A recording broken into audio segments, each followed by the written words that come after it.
Bonjour. Aujourd'hui, nous allons faire un séminaire à deux voix avec le professeur Willem Jongman de l'Université de Groningen aux Pays-Bas.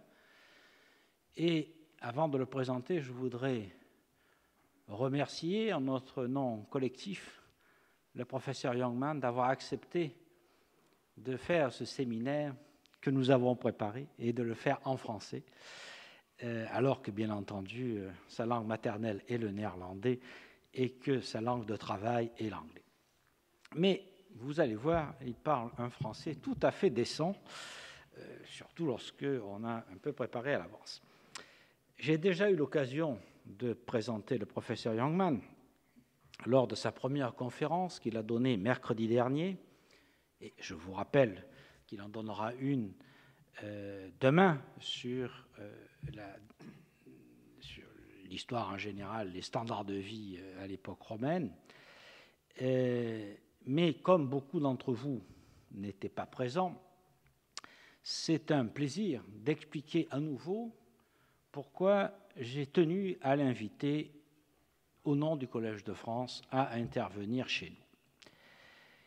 C'est parce que, bien avant ces autres écrits de synthèse, beaucoup plus récents, son ouvrage paru en 1988 et réédité en 1991, qui s'appelle « The Economy and Society of Pompeii », fut, pour l'archéologue de terrain que je suis, une incitation à mettre en perspective les données archéologiques, voire à remettre en cause les conclusions historiques qu'on pensait pouvoir en tirer.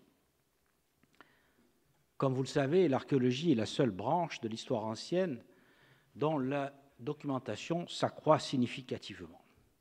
On commence désormais à reconstituer des séries de faits qui nous manquaient jusqu'à présent pour éclairer tel ou tel aspect des civilisations antiques. En particulier, pour ce qui nous concerne dans ce cours, sur l'évolution technique et économique du monde romain. Mais cette reconstitution de pans effacés de notre histoire ne peut se faire qu'à la double condition que les archéologues interprètent et datent correctement leurs fouilles et qu'ils fournissent des séries d'observations suffisamment nombreuses pour gommer l'hétérogénéité d'une documentation qui sera par nature toujours partielle.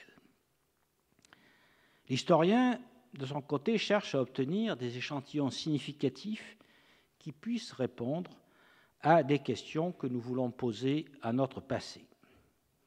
À ce titre, Willem Jongman a forcé les archéologues à ouvrir les yeux sur leurs présupposés, contestant les acquis d'une longue tradition, que cette longue tradition avait consacrée, et qui se sont avérés erronés ou pour le moins fragiles.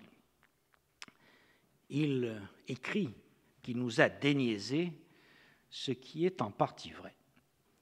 Mais, comme nous allons le voir, son livre salutaire doit être replacé dans le contexte historiographique de son temps. Plusieurs aspects ont fait, à l'époque de sa parution, l'objet de contestations justifiées et surtout l'évolution des recherches archéologiques récentes a répondu à certaines interrogations, mais il demeure que le choc qu'il a provoqué n'en finit pas de nous interpeller. L'archéologue doit continuer à se dire « Que signifie ce que j'observe ? Dans quel contexte se situe mon interprétation de tel ou tel vestige ? Et surtout, comment puis-je démontrer mon interprétation du site que je dégage afin d'intégrer ces enseignements dans la trame historique ?»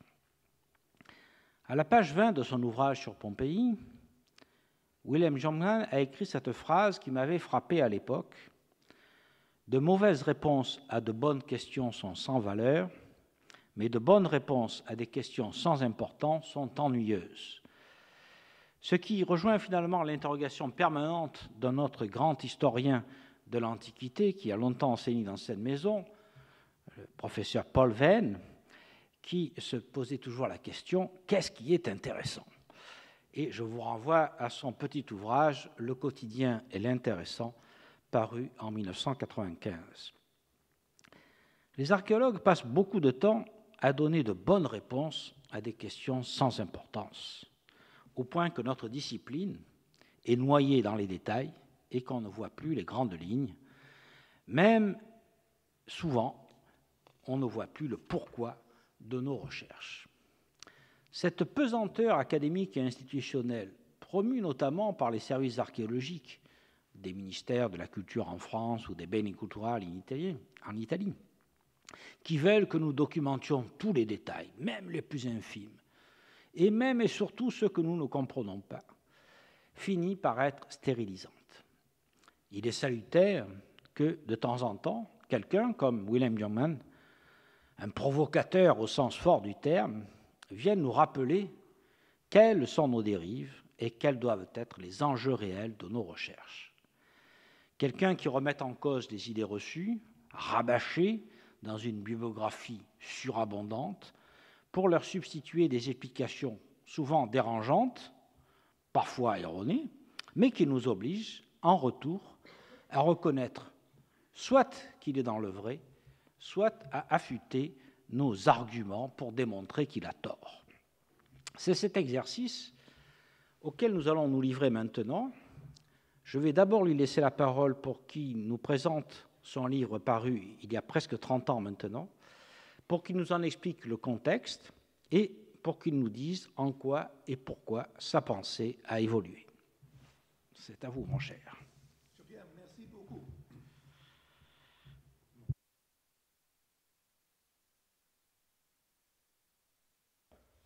Yep. Merci beaucoup. Aucun site antique ne frappe l'imagination plus que Pompéi. Tout d'abord, bien sûr, l'histoire de sa fin tragique est profondément associée aux images de Sodome et Gomorrhe. C'est encore plus important à une époque où, avant les animations en 3 dimensions, on a fait sensation d'entrer directement dans le passé. Vous pouviez marcher à travers les rues et imaginer que vous étiez transporté dans la ville antique. C'est ce que les guides touristiques modernes essayent de vendre aux visiteurs modernes. L'idée que tout ce que vous avez à faire est de venir voir et acheter le guide. Comprendre ce que vous voyez serait facile. En l'accompagnant d'une série de comparaisons entre le passé et le présent, on aboutit à la conclusion rassurante. Regardez, ces gens-là étaient comme nous. Si seulement écrire l'histoire était si facile. Et pourtant, l'attrait du site est indéniable, car il ouvre nos yeux à une antiquité tout à fait différente de celle que les sources littéraires nous présentent. L'historien le plus important à être tombé sous le charme de Pompéi fut peut-être le jeune Mikhail Rostovtsev. Il visita Pompéi alors qu'il était étudiant en 1892 et rédigea une dissertation. Cette visite lui fit prendre conscience des possibilités offertes par l'archéologie pour renouveler l'historiographie du monde classique.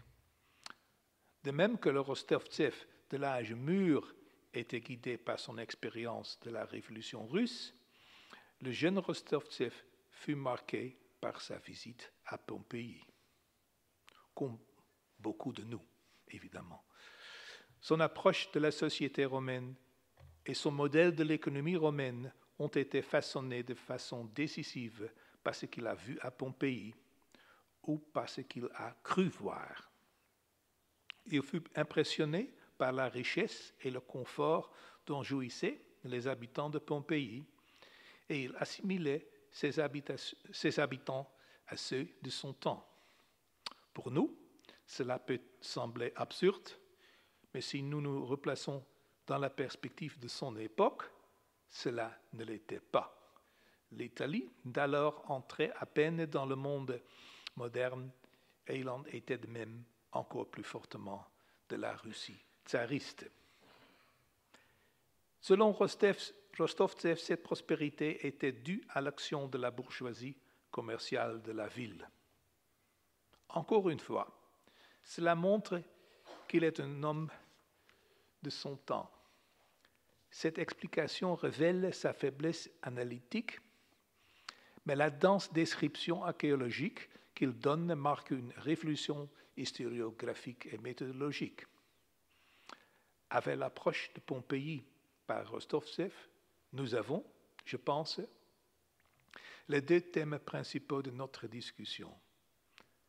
Le premier est celui d'une évaluation de la performance économique de la ville antique, et le second est celui des explications possibles de ce succès, la plupart étant sociales et culturelles plutôt qu'économiques.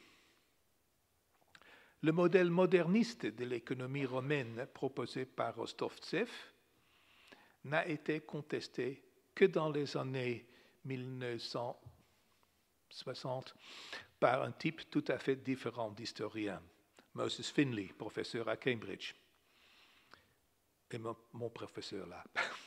La description détaillée et le positivisme intuitif n'étaient pas de son genre. Au lieu de cela, il a proposé une autre forme d'analyse, conceptuellement sophistiquée. Comme beaucoup d'historiens de son temps, il avait pris conscience de la différence fondamentale entre le passé et le présent, incomparablement plus moderne. Le passé était une terre étrangère, avec des normes et des valeurs et des conditions différentes des nôtres. L'écart entre le monde pré-industriel et notre monde moderne était énorme, à la fois culturellement et moralement et économiquement. En fait, pour Finley, le monde gréco-romain était si fondamentalement différent que, selon lui, les outils modernes d'analyse sociale, tels que l'économie moderne, n'avaient guère de valeur pour comprendre une société qui, selon lui, ne répondait pas aux mécanismes du marché. C'était une position qui nous ramenait à une opinion ancienne, en fin de compte à celle de l'école économique historique allemande du XIXe siècle, rejetant l'économie de marché libérale. C'était aussi une vision profondément pessimiste de l'Antiquité, vue comme un monde où la masse de la population vivait à la limite du niveau de subsistance et où la richesse était concentrée entre les mains d'une élite de propriétaires relativement étroite. Contrairement à l'aristocratie médiévale, ces propriétaires fonciers romains vivaient dans les villes. Ils formaient une élite urbaine, mais ce n'étaient pas des entrepreneurs investis dans le commerce et l'industrie. Ils se tenaient même éloignés du commerce et de l'industrie, seulement motivés par leur culture dominante de rentiers du sol, dédaignant les métiers déshonorants. Ainsi, le marché serait resté relativement sans importance dans l'économie de l'Antiquité. Ainsi, il n'y aurait pas eu de croissance économique, ce qui permettait à Finley de mélanger librement des anecdotes concernant la Grèce archaïque, l'Antiquité tardive ou le monde de toute période intermédiaire. Il n'y a pas de changement, aucune. L'histoire économique de Rome faisait la part belle aux structures et ne connaissait pratiquement aucun changement véritable. Au final, l'explication de cette structure sous-développée était culturelle. Finley a également apporté une contribution importante à l'histoire urbaine, puisque les villes antiques étaient dans leur majorité des villes dont les activités commerciales et productives étaient de faible ampleur, et puisqu'elles étaient dominées par l'élite des propriétaires terriens, elles ne pouvaient créer une division dynamique du travail entre la ville et la campagne. Cette dynamique qui fut au cœur de l'évolution des temps modernes. Au lieu de cela, ces villes étaient des parasites, vivant des rentes agricoles. Telle était la situation historiographique dans les années 1970 et 1980, avec les débats animés sur le niveau d'intégration du marché et la place de la monnaie, sur le volume du commerce à longue distance, sur la mentalité des acteurs économiques et sur la composition des élites urbaines et ses bases économiques. Il est intéressant de constater que ce débat n'a pas concerné Pompéi. L'archéologie pompéienne n'avait guère prospéré intellectuellement sous le régime fasciste et l'esprit de clocher d'après-guerre. Et la même chose s'appliquait à l'étude de son extraordinaire et unique épigraphie. C'était une situation assez horrible. Le changement vint avec la publication du livre de Pavro Castren, donnant une vision rigoureuse de la prosopographie de l'élite urbaine et de l'étude magistrale de Jean Andro sur les archives du banquier Lucius Caecilius Jucundus. Ce sont des études, et aussi mes professeurs Harry Plaquette et Moses Finley, qui m'ont encouragé à ramener Pompéi dans le débat. Voici donc ce que j'ai fait dans le livre intitulé The Economy and Society of Pompeii. Maintenant, il existe une édition pour consulter au téléphone même.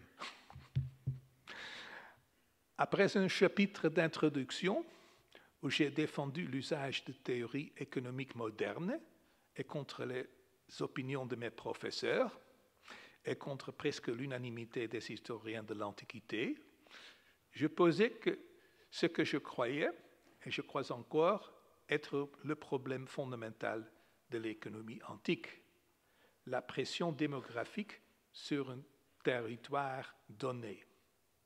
La densité de population était comparativement élevée dans le monde romain et certainement en Campanie pour les performances agricoles limitées. En théorie, la pression démographique s'accompagne d'une faible productivité de travail et bas revenus.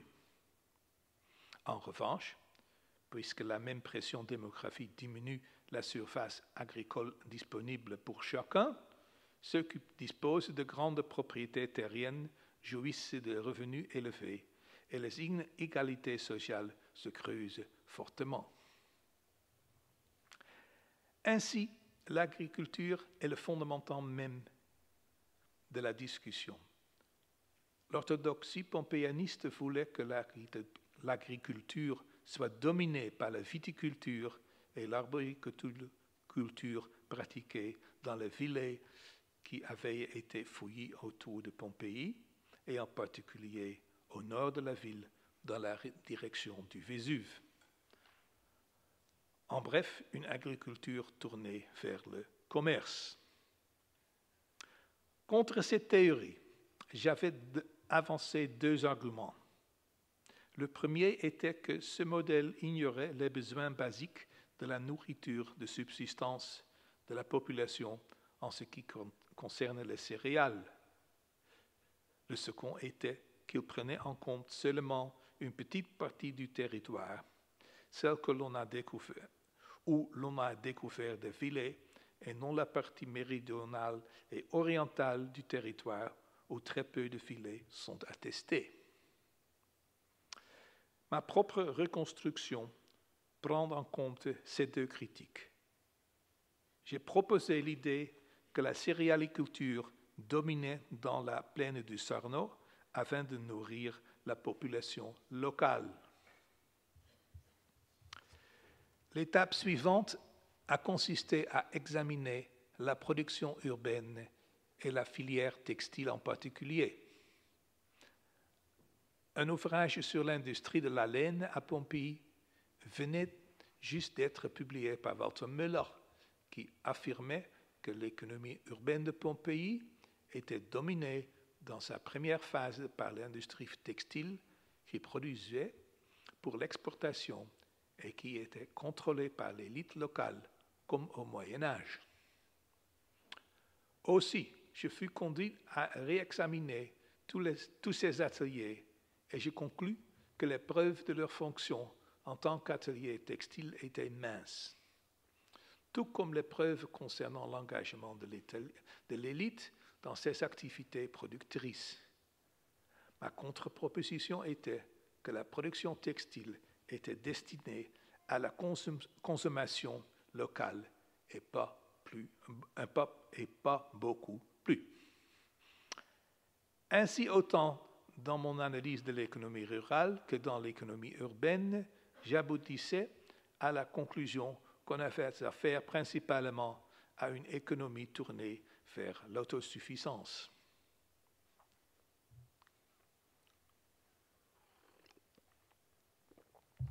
La seconde partie du livre concerne la structure sociale et politique de la ville. Une fois de plus, la question portait sur l'existence ou non d'une bourgeoisie commerciale. J'ai d'abord étudié les archives de l'affranchi Lucius Caecilius Jucundus, qui exerçait la profession de banquier. Cette tablette venait d'être admirablement étudiée par Jean Andreau. Il avait établi que l'ordre des signatures des témoins des documents bancaires reflétait leur position hiérarchique dans la société, les personnages les plus importants signant les premiers. Reclassant l'ensemble de ces personnages, j'ai obtenu une liste de 300 témoins recrutés dans une population de témoins d'environ 500 ou 600 personnes. Puis j'ai étudié ce qui faisait la distinction entre ceux qui étaient en tête de liste et ceux qui étaient à la fin. J'en ai conclu que ces critères les plus traditionnels, tels que l'appartenance au conseil municipal ou la naissance libre, étaient plus importants que la richesse. La richesse était donc une condition nécessaire, mais non suffisante de la respectabilité. Le dernier chapitre étudiait la politique pompéienne, en particulier la propagande et les procédures électorales. Comme vous le savez certainement, les rues de Pompéi étaient couvertes d'affiches électorales peintes et la multiplication de ces affiches fut interprétée comme une preuve que les élections étaient libres et démocratiques, autre manifestation d'une société bourgeoise. J'ai montré qu'il n'en était rien.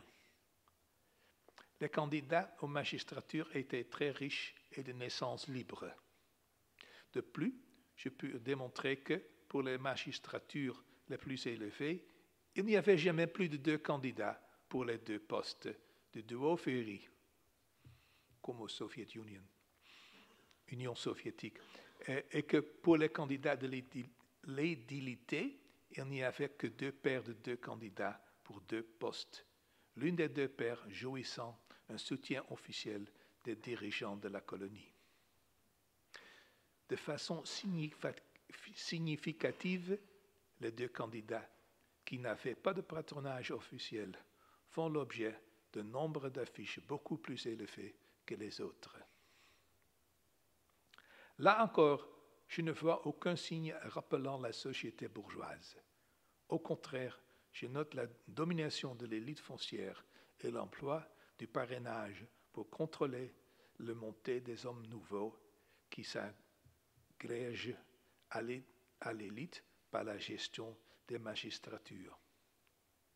Au total, j'ai abouti à la reconstruction assez pessimiste d'une société agraire assez similaire au tiers-monde et où, à l'intérieur, le pouvoir traditionnel de l'aristocratie terrienne n'avait pas été ébranlé. C'est tout. Bien, merci de cette cet excellent résumé qui nous replace donc dans la situation à l'époque et des principaux résultats.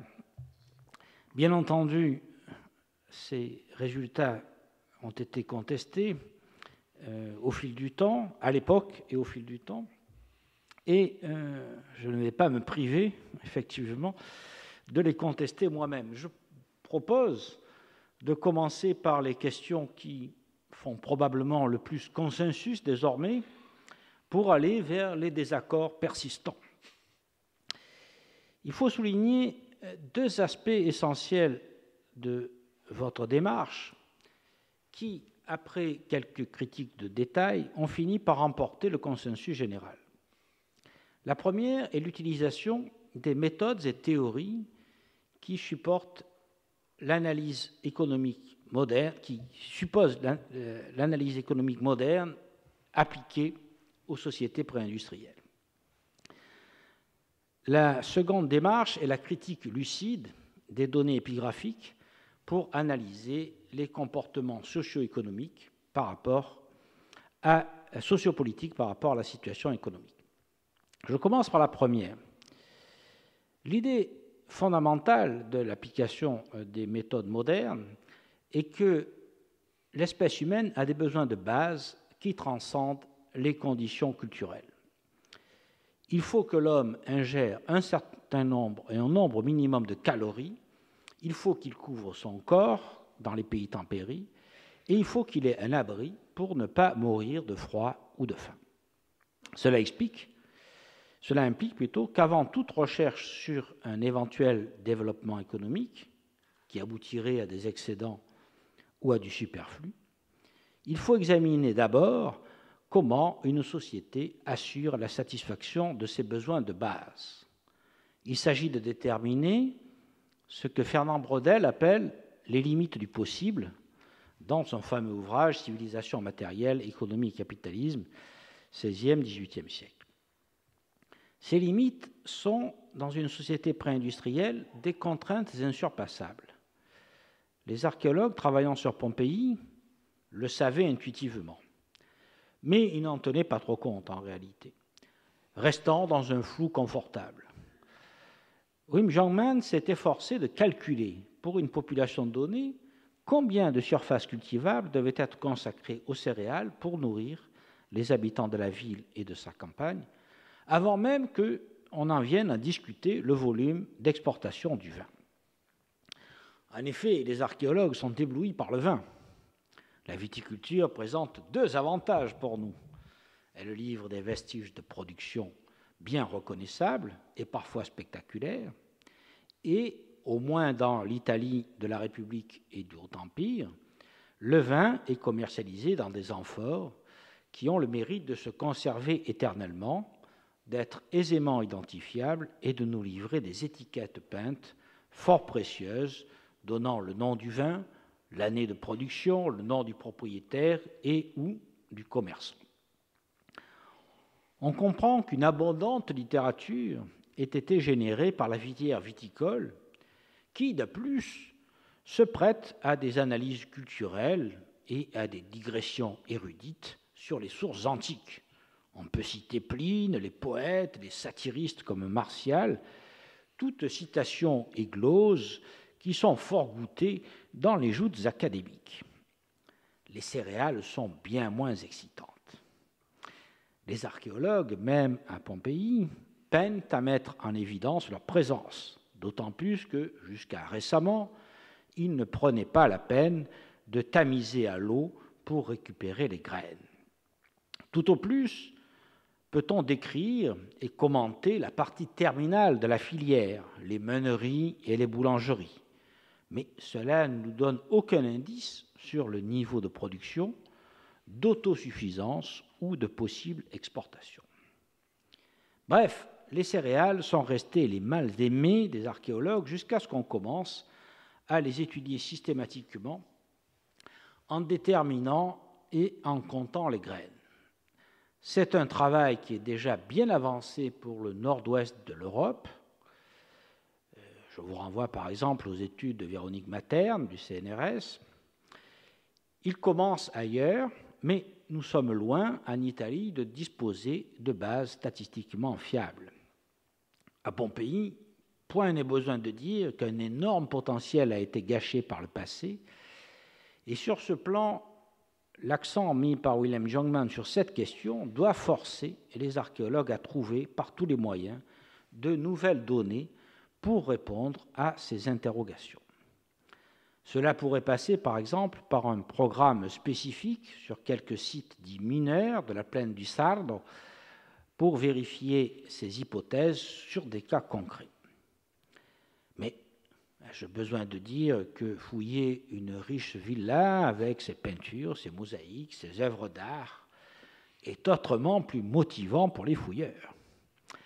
Si l'on veut progresser sur cette question, il faut donc sortir des sentiers battus, cesser la chasse au trésor en quelque sorte, et nous intéresser enfin aux fermes des pauvres. Il serait temps de bâtir un programme sur cette question. Ceci étant, la recherche des limites du possible part d'un certain nombre d'hypothèses sur la population, sur la surface agricole disponible, sur les rendements moyens en céréales, etc. Les estimations proposées par Wilhelm Jungmann aboutissent à une situation où la surface agricole que l'on pouvait consacrer à des cultures exportatrices et rentables, telles que le vin par exemple, était très limitée. Le problème réside bien entendu dans les estimations de base.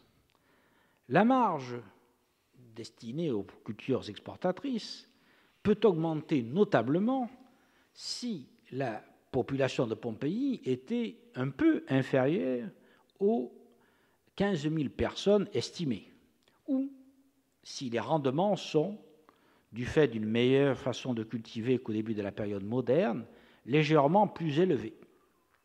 Bref, il suffirait de jouer sur la marge de ces chiffres pour dégager des surfaces cultivables en production destinée à l'exportation beaucoup plus importante.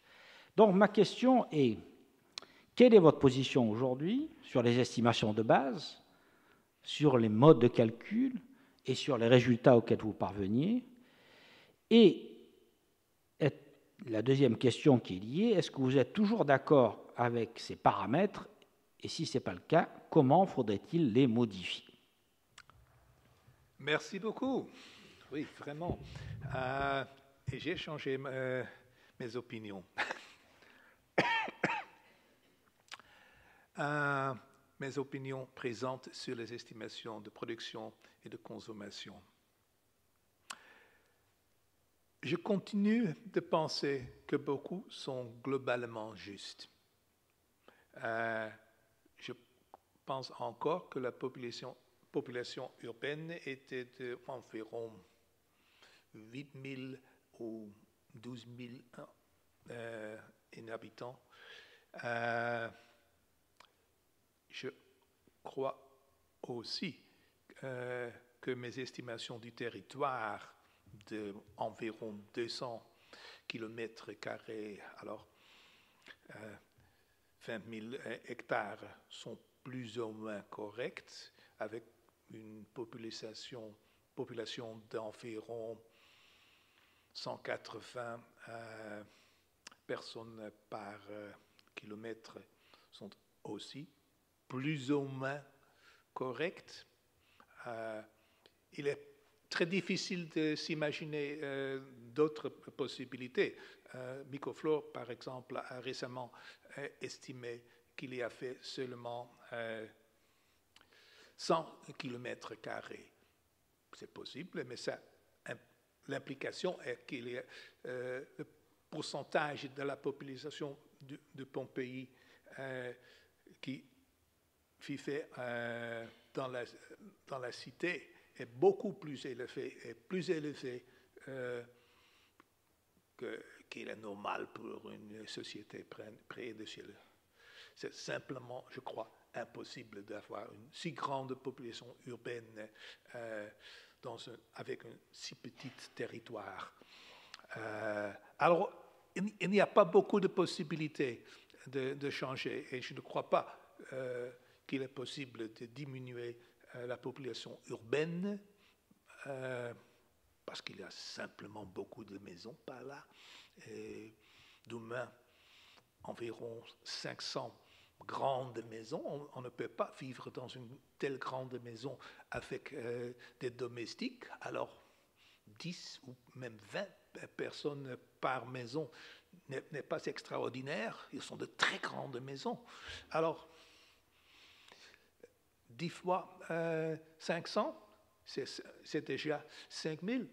Alors, je ne crois pas qu'une population plus basse est possible. Et, à vrai dire, je crois que la population était plus élevée que j'estimais il y a 30 ans. Alors, territoire, d'accord. Encore. Population urbaine, je crois maintenant, peut-être un peu plus élevée.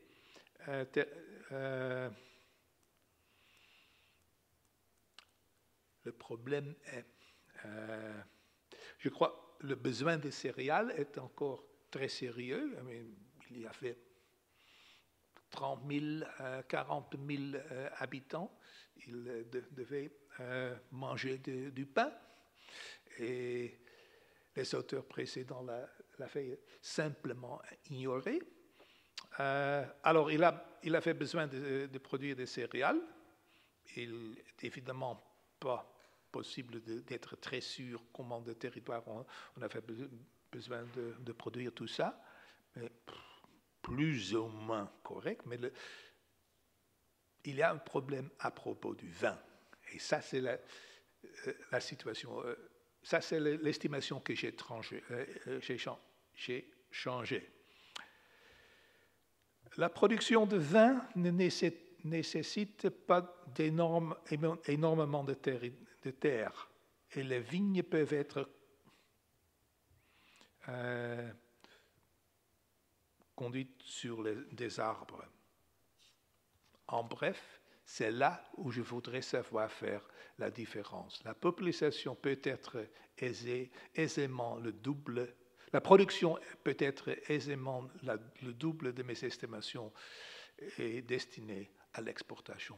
Je crois que ça, c'est la plus grande différence maintenant avec mes opinions. Oui, et bon, et au fond, ça rejoint ce qu'on observe sur le terrain, parce qu'il y a quand même toutes ces installations vinicoles qui sont clairement liées à la richesse des villers et probablement des propriétaires. Donc je crois qu'effectivement c'est un point qui est essentiel. En ce qui concerne la population, je suis assez d'accord avec vous sur le fait que toutes ces grandes maisons supposent une nombreuse domesticité. À 10 domestiques pour une grande maison, on est certainement très en dessous des réalités. Il faut quand même imaginer probablement beaucoup plus que ça. Et à côté de ça, nous savons désormais, puisque nous les avons recomptés, qu'il y a un très large habitat d'artisans, de boutiquiers, oui, de gens pauvres, en plus, oui, qui s'entassent dans des, évidemment, maisons qui sont beaucoup plus petites, qui ont des étages, au moins un étage. Et donc, il faut aussi prendre en compte. Donc, une estimation relativement haute est probablement justifiée pour la ville, c'est-à-dire peut-être entre 10 et 15 000 habitants, ce qui, évidemment, suppose un territoire intensément cultivé pour la nourrir.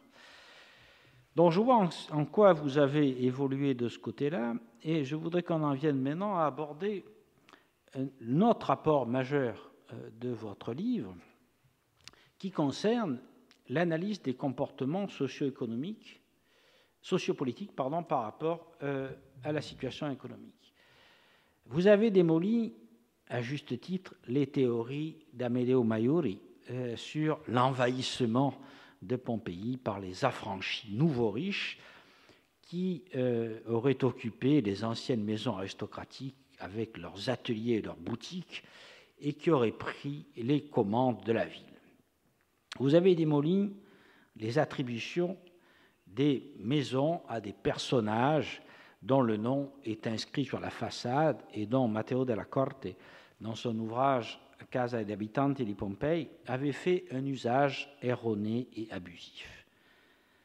Vous avez mis de même à bas, vous l'avez dit, les théories de Walter Müller, qui voyait dans les foulons le symbole de la réussite d'entrepreneurs qui, par leur travail et l'élargissement de leurs affaires à l'ensemble de la filière textile, seraient arrivés au poste de dirigeants politiques, montrant que l'attribution traditionnelle d'une foulerie à Lucius Veranius Ipsaeus ne tenait pas et qu'il n'y avait pas de concentration verticale, comme Müller l'avançait, en se fondant sur le cas d'un certain Marcus Vesonius Primus, qui aurait été un foulon qui possédait à la fois des fouleries et la grande tannerie de Pompéi.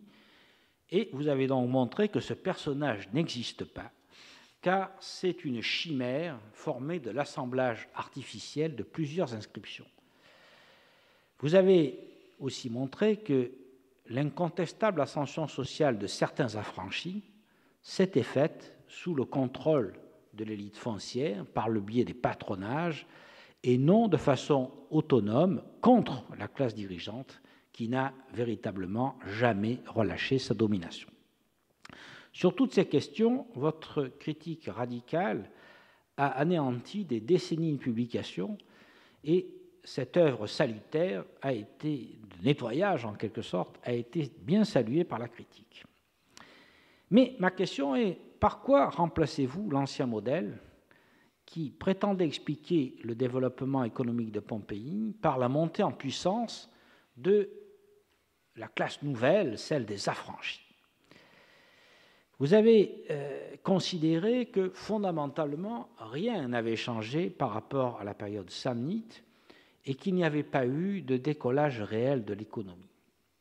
Pompéi restait, à la fin de la République et sous l'Empire, une ville parasitaire, selon vous, sans industrie, entre guillemets, sans industrie propre à procurer des revenus par des exportations.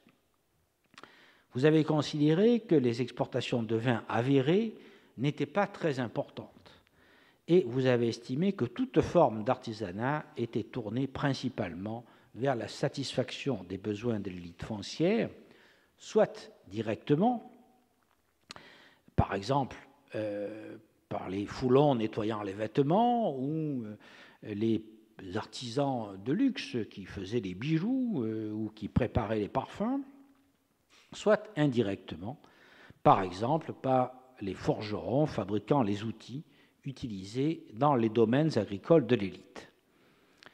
Comme l'économie n'avait pas tellement changé, il n'y avait pas de raison de chercher un bouleversement social et politique. C'est là que nous divergeons.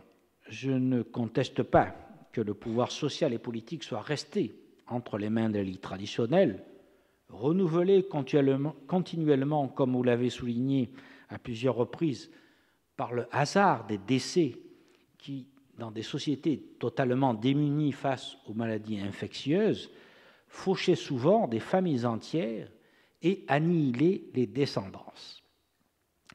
Mais je crois d'une part que certains membres de l'élite ont été plus actifs dans la gestion de leur patrimoine que ne le voyait Moses Finlay, et que certains ne se sont pas contentés de vivre de leur rente, mais qu'ils ont utilisé leurs esclaves et leurs affranchis pour gérer des entreprises plus ou moins grandes, plus ou moins rentables, mais qui diversifiaient et augmentaient leurs revenus. On en a la preuve en ce qui concerne les briqueteries et la fabrication des dolias, de ces grandes jarres, grâce aux marques que nous retrouvons sur ces produits. Mais le même phénomène a pu jouer dans d'autres secteurs sur lesquels l'archéologie est par nature muette, comme le textile, question sur laquelle nous reviendrons tout à l'heure. D'autre part, il me paraît incontestable que certains individus, ingénus ou affranchis, ont fait prospérer des entreprises qui n'étaient pas liées à l'agriculture. C'est le cas notamment d'Aulus Umbricius Scaurus, qui développa un artisanat réputé des salisons de poissons et qui put acquérir, comme je vous l'ai expliqué, dans les années 30 de notre ère, une splendide demeure ouverte sur la mer, et dont le fils parviendra à la plus haute magistrature de la ville. On peut considérer que c'est une exception, mais on peut penser aussi, et c'est mon cas, que c'est un des exemples qui montre l'existence d'un groupe de vrais entrepreneurs. Certains resteront anonymes, comme le tanneur qui fit construire la grande tannerie près de la porte de Stabi, dont nous ne savons ni le nom ni le statut. Bon, on soupçonne que ça devait être un affranchi. Le cas est intéressant parce que je suis à peu près certain que cette entreprise n'appartenait pas à un aristocrate, mais bien à un maître tanneur. En effet, comme je le montrerai dans un cours qui viendra, c'est l'artisan lui-même qui a fait installer quelques années avant l'éruption un triclinium d'été au milieu de ses ateliers.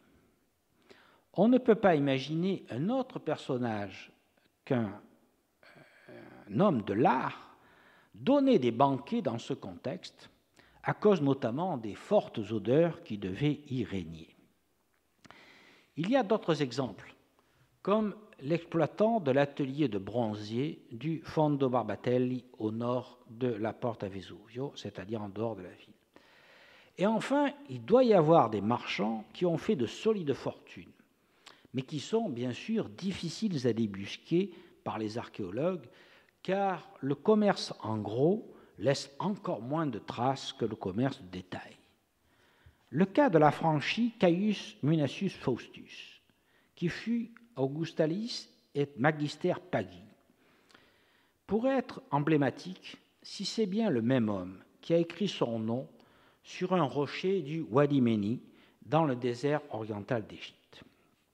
Le fait que sur son cénotaphe, son épouse Naevelia Tiquet ait fait sculpter un navire marchand rentrant au port montre à tout le moins qu'il avait des intérêts dans le commerce au long cours et donc, éventuellement, dans le très lucratif commerce avec l'Inde.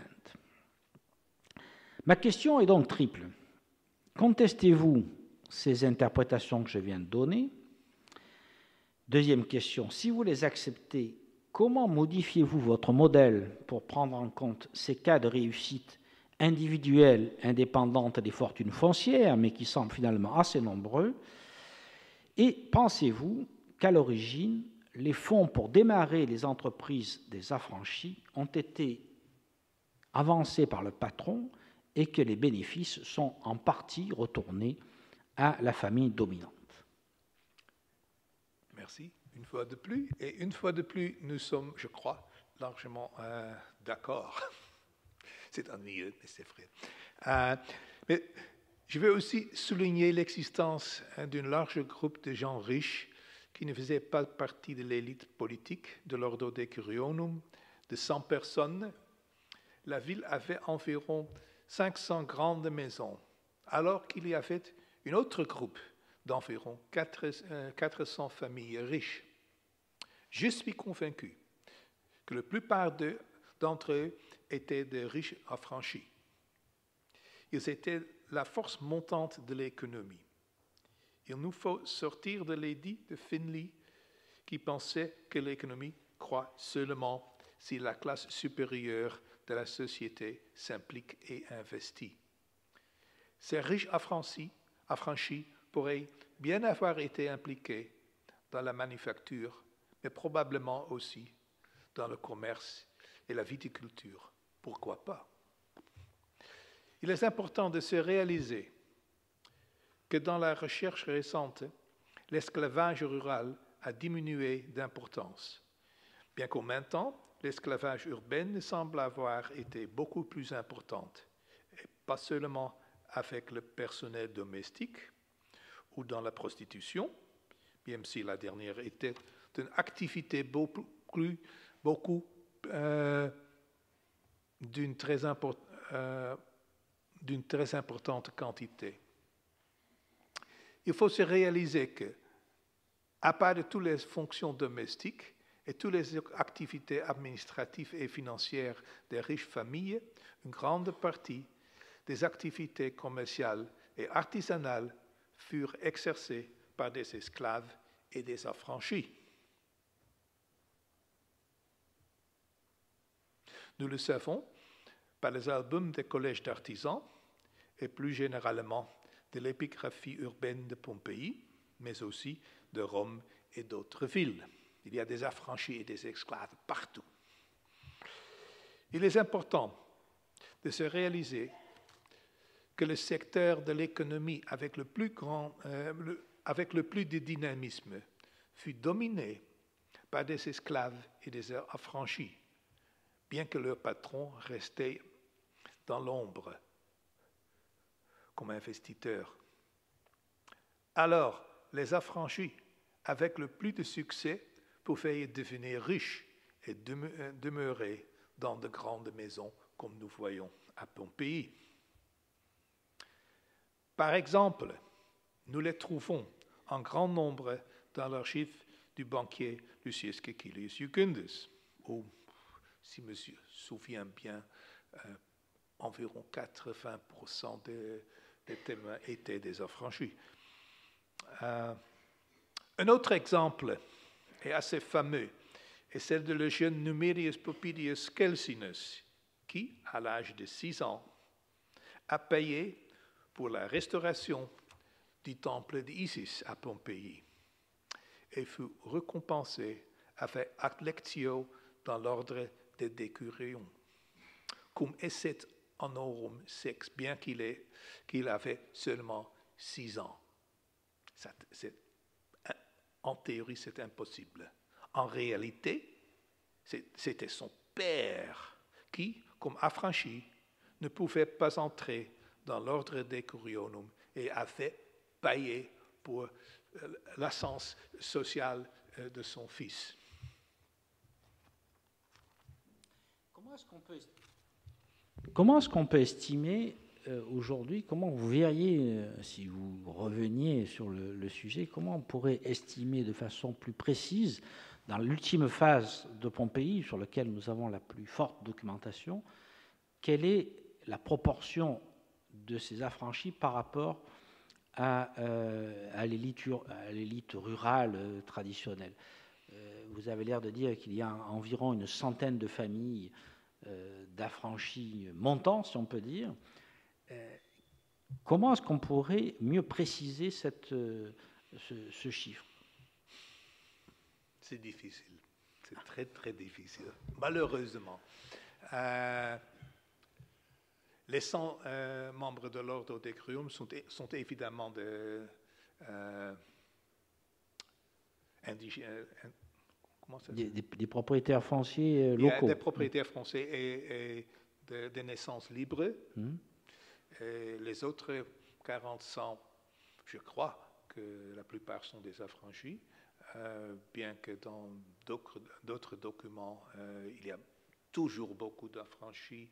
Aussi, par exemple, dans l'archive de Caecilius Jucundus, où il y a fait beaucoup de gens, et presque tout le monde est affranchi. Et ceux-ci ne sont pas d'artisans de modeste position. Ce sont, je crois, toujours des habitants des grandes maisons. Mais il est difficile d'être sûr. Il y a aussi un argument démographique, parce que la mortalité dans la ville était très élevée.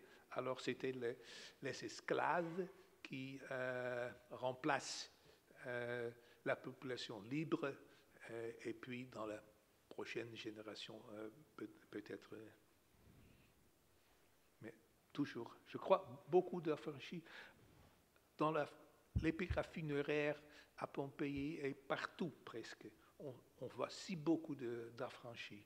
Et on avait dit, c'est simplement une mentalité épigraphique des affranchis qui veulent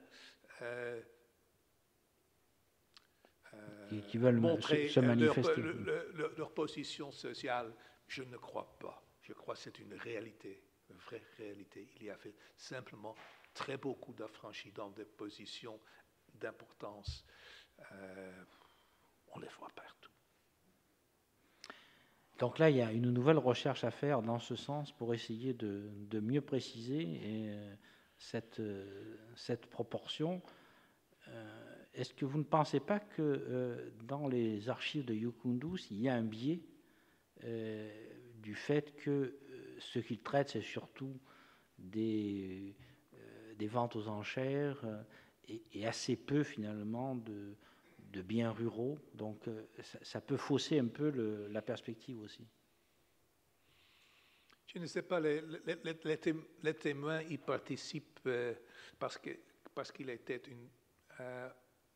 ils sont là comme témoins, pas comme vendeurs ou acheteurs, ils sont là comme témoins, et c'est une occasion sociale de montrer sa position et de participer aux vies économiques et sociales et culturelles, d'être vu, je crois. Donc finalement, vous pensez que ça reflète assez bien la structure sociale de la ville d'une façon générale, et qu'il n'y a pas de biais particulier. Je crois, oui. Donc ça, c'est évidemment très, très encourageant du point de vue qui nous occupe. Il est presque 11 heures, on va s'accorder un petit moment de pause avant de continuer notre discussion sur votre ouvrage, et on reprend vers 11h05 par exemple.